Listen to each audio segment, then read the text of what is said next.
Hello, I am the official Carla Lorraine, and I'm here today doing Mystery Monday. We are reading Agatha Christie's The Secret Adversary. We are on chapter 2, Mr. Whittington's Offer. We left off with the prologue in chapter 1. And now we're going on to chapter 2. Here we go. Tuppence turned sharply, but the words hovering on the tip of her tongue remained unspoken, for the man's appearance and manner did not bear out her first and most natural assumption. She hesitated. As if he read her thoughts, the man said quickly, "I can assure you I mean no disrespect." Tuppence believed him. Although she disliked and distrusted him instinctively, she was inclined to acquit him of the particular motive which she had at first attributed to him. She looked him up and down. He was a big man, clean-shaven, with a heavy jaw.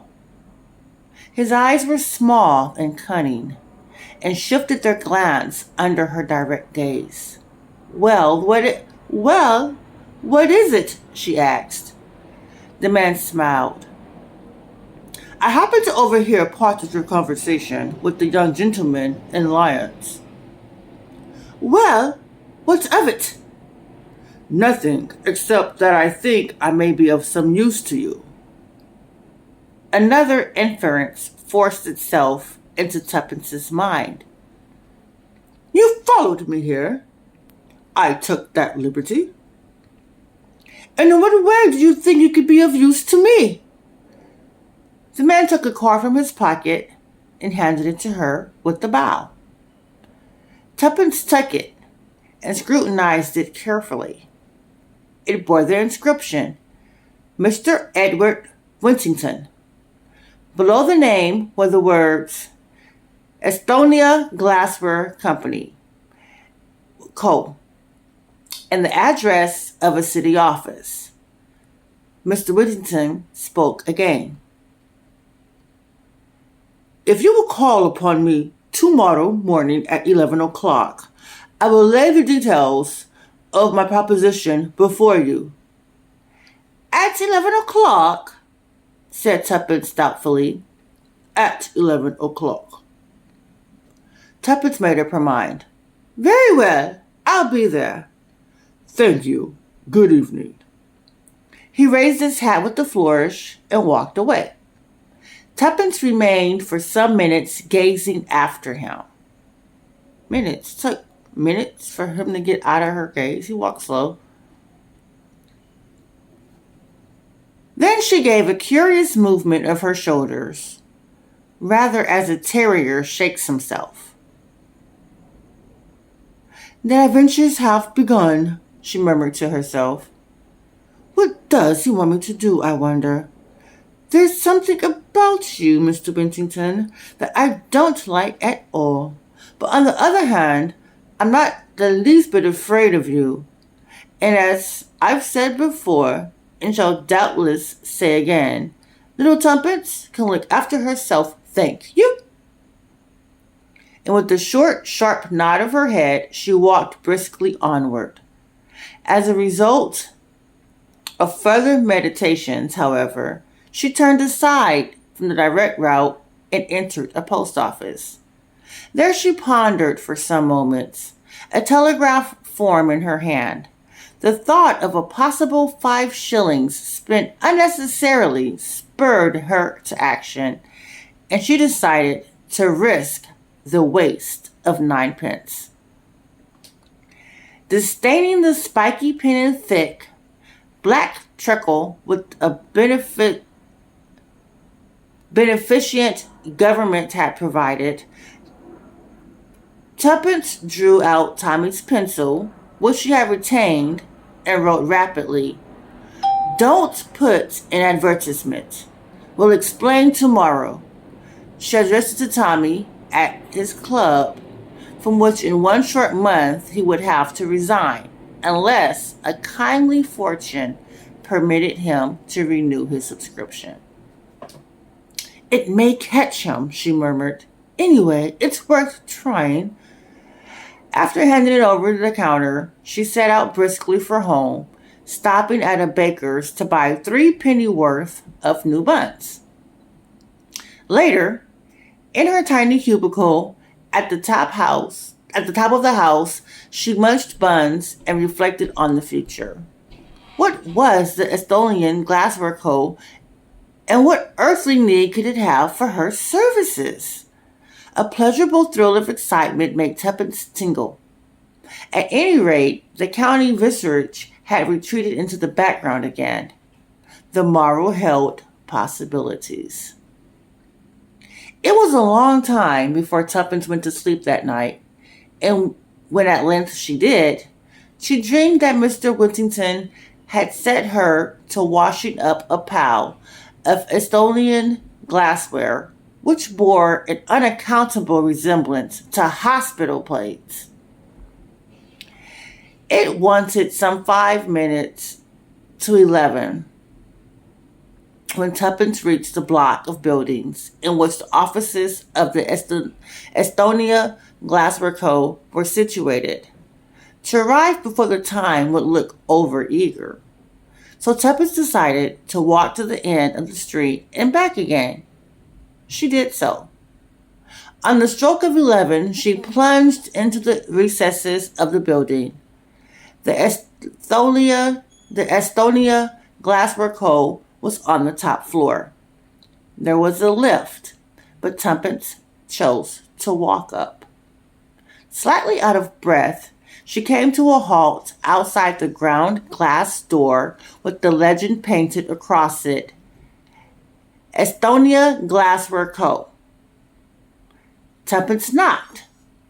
In response to a voice from within, she turned the handle and walked into a small, rather dirty outer office. A middle-aged clerk got down from a high stool at a desk near the window and came towards her inquiringly. "I have an appointment with Mr. Whittington," said Tuppence. "Will you come this way, please?" He crossed to a partition door with "Private" on it, knocked, then opened the door and stood aside to let her pass in. Mr. Whittington was seated behind a large desk covered with papers. Tuppence felt her previous judgment confirmed. There was something wrong with Mr. Whittington. The combination of his sleek prosperity and his shifty eye was not attractive. He looked up and nodded. "So you've turned up all right. That's good. Sit down, will you?" Tuppence sat down on the chair facing him. She looked particularly small and demure this morning. She sat there meekly with downcast eyes while Mr. Whittington sorted and rustled amongst his papers. Finally, he pushed them away and leaned over the desk. "Now, my dear young lady, let us come to business." His large face broadened into a smile. "You want work? Well, I have work to offer you. What should you say now to £100 down and all expenses paid?" Mr. Whittington leaned back in his chair and thrust his thumbs into the armholes of his waistcoat. Tuppence eyed him warily.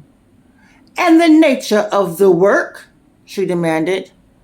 "Nominal, purely nominal. A pleasant trip, that is all." "Where to?" Mr. Whittington smiled again. "Paris." "Oh," said Tuppence thoughtfully. To herself she said, "Of course, if Father heard that, he would have a fit. But somehow, I don't see Miss Whittington in the role of the gay deceiver." "Yes," continued Whittington. "What could be more delightful? to put the clock back a few years, a very few, I am sure, and re-enter one of those charming pensionnats de jeunes filles which Paris abounds. That was a French term. Don't know what that means. I'd look it up later and we'll talk about it. I'll put it up in the comments in the description or something. For all of the French terms, I think I'm going to look it up and put the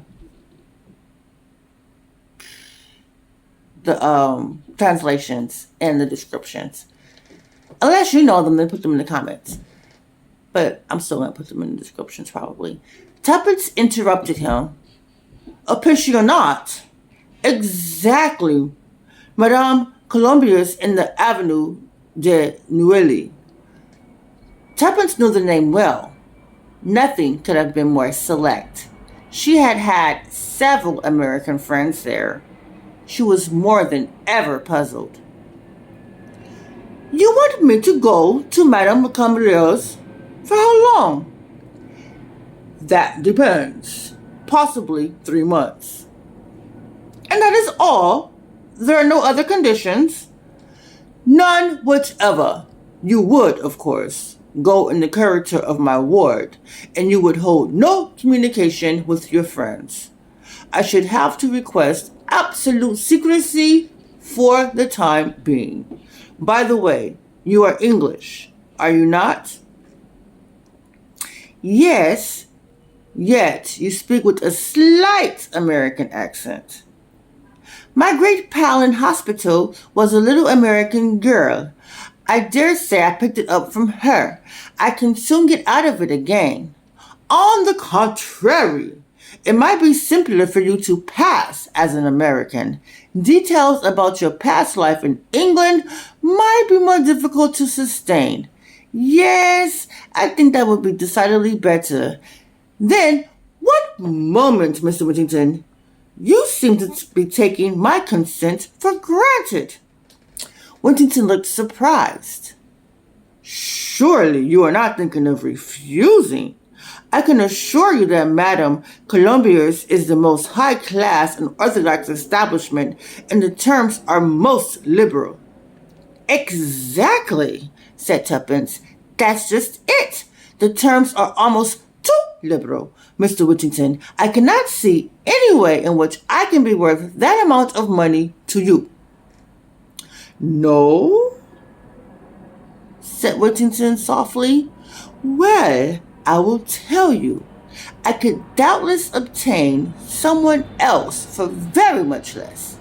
What I am willing to pay for is a young lady with sufficient intelligence and presence of mind to sustain her part well, and also one who will have sufficient discretion not to ask too many questions. Tuppence smiled a little.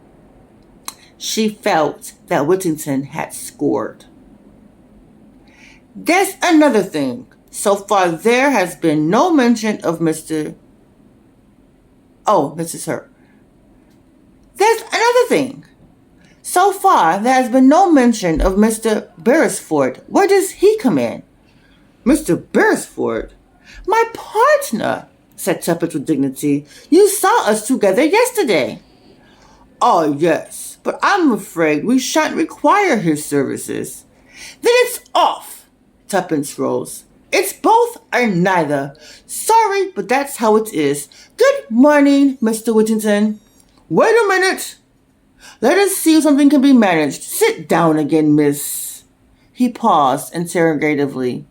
Tuppence's conscience gave her a passing twinge as he remembered the archdeacon. She seized hurriedly on the first name that came into her head. Jane Finn, she said hastily, and then paused, open-mouthed at the effect of those two simple words.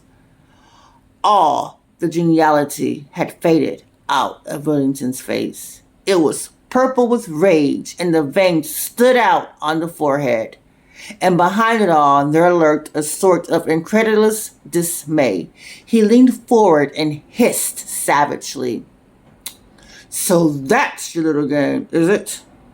Tuppence thought utterly taken aback. nevertheless kept her head. She had not the faintest comprehension of his meaning, but she was naturally quick-witted and felt it imperative to keep her end up, as she phrased it. Whittington went on. Been playing with me, have you, all the time, like a cat and mouse? Knew all the time what I wanted you for. Been kept up to comedy. Is that it, eh? He was cooling down. The red color was ebbing out of his face. He eyed her keenly. Who's been blabbing? Rita? Tuppence shook her head.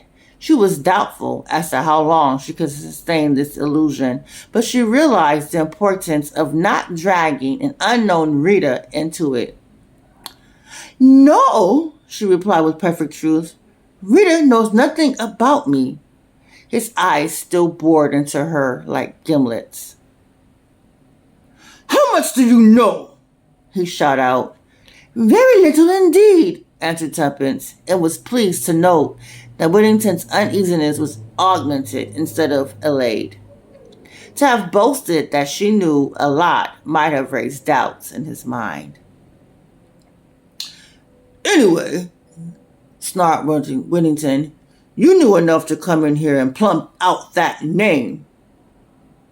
It might be my own name, Tuppence pointed out. It's likely, isn't it? Then there would be 2 girls with a name like that. Or I might just have hit upon it by chance, continued Tuppence, intoxicated with the success of truthfulness. Mr. Whittington brought his fist down upon the desk with a bang. Quit fooling! How much do you know, and how much do you want? The last 5 words took Tuppence's fancy mightily, especially after a meager breakfast and a supper of buns the night before. Her present part was of the adventurous rather than the adventurous order, but she did not deny its possibilities. She sat up and smiled with the air of one who had the situation thoroughly well in hand. My dear Mr. Whittington, she said, let us by all means lay our cards on the table, and pray do not be so angry. You heard me say yesterday that I propose to live by my wits. It seems to me that I have now proved I have some wits to live by. I admit I have knowledge of a certain name, but perhaps my knowledge ends there. Yes, and perhaps it doesn't, snarled Whittington. You insist on misjudging me, said Tuppence, and sighed gently. As I said once before, said Whittington angrily, quit fooling and come to the point. You can't play the innocent with me. You know a great deal more than you're willing to admit. Tuppence paused a moment to admire her own ingenuity and then said softly, I shouldn't like to contradict you, Mr. Whittington. So we come to the usual question. How much? Tuppence was in a dilemma. So far she had fooled Whittington with complete success, but to mention a palpable, impossible sum might awaken his suspicions. An idea flashed across her brain. Suppose we say a little something down and a fuller discussion of the matter later. Whittington gave her an ugly glance. Blackmail, eh? Tuppence smiled sweetly. Oh, no. Shall we say payment of services in advance? Whittington grunted. You see? You see, explained Tuppence still sweetly. I'm so very fond of money. You're about the limit. That's what you are, growled Whittington with a sort of unwilling admiration. You tucked me in all right. Thought you were quite a meek little kid. Just enough brains for my purpose. Life, moralized Tuppence, is full of surprises. All the same, continued Whittington, someone's been talking. You say it isn't Rita. Was it... Oh, come in. The clerk followed his discreet knock into the room and laid a paper at his master's elbow. Telephone message just come in for you, sir. Whittington snatched it up and read it. a frown gathered on his brow. "That'll do, Brown. You can go." The clerk withdrew, closing the door behind him. Whittington turned to Tuppence. "Come tomorrow at the same time. I'm busy now. Here's a 50 go on with." He rapidly sorted out some notes and pushed them across the table to Tuppence, then stood up, obviously impatient for her to go. The girl counted the notes in a businesslike manner, secured them in her handbag, and rose. "Good morning, Mr. Whittington," she said politely. "At least, au revoir, I should say." "Exactly, au revoir." Whittington looked almost genial again, a reversion that aroused in Tuppence a faint misgiving. "Au revoir, my clever and charming young lady." Tuppence sped lightly down the stairs.